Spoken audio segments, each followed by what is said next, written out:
ഉലുവയിലയും പരിപ്പും ചേർത്ത് കറി ഉണ്ടാക്കിയാൽ ചപ്പാത്തിക്ക് പറ്റിയ സൈഡ് ഡിഷാണ്. ചോറിൻ്റെ കൂടെ കഴിക്കാനും നന്നായിരിക്കും.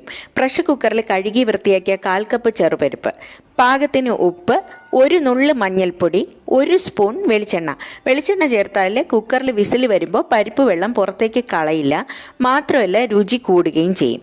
പിന്നെ 2 പച്ചമുളക്, ഇത്രയും 1 കപ്പ് വെള്ളം കൂടെ ചേർത്ത് കുക്കറിൽ 4 വിസിലാവുമ്പോൾ പരിപ്പ് നന്നായി കുക്കാവും. അതവിടെ ഇരുന്ന് തണുക്കട്ടെ. ഈ സമയം മറ്റൊരു പാത്രത്തിൽ 1 സ്പൂൺ വെളിച്ചെണ്ണ ചൂടാക്കാം.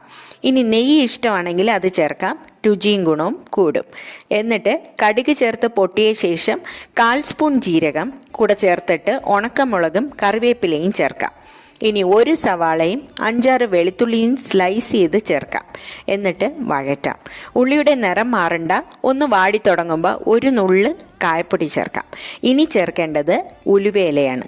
കാലറി കുറഞ്ഞ ഉലുവയില കഴിച്ചാൽ കൂടുതൽ സമയം വയറ് നിറഞ്ഞതായി തോന്നുകയും വിശപ്പ് കുറയ്ക്കുകയും ചെയ്യും.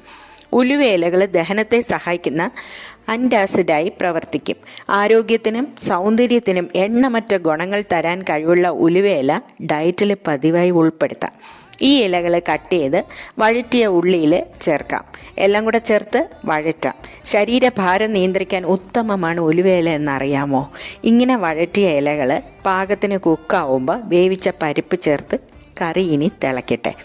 അവസാനം മല്ലിയിലയും കൂടെ ചേർത്ത് മിക്സ് ചെയ്യാം. പോഷക സമ്പന്നമായ മല്ലിയിലയും ആരോഗ്യത്തിന് വളരെ നല്ലതാണ്. ഉലുവയിലയും മല്ലിയിലയും നമുക്ക് ഈസിയായി വീട്ടിലുണ്ടാക്കാം. സോക്ക് ചെയ്ത് ഒരു പാത്രത്തിൽ മണ്ണ് വേണമെന്ന് പോലും ആവശ്യമില്ല, നന്നായി വളർത്തിയെടുക്കാൻ പറ്റും. ഈ കറി കഴിക്കാൻ നല്ല രുചിയാണ്.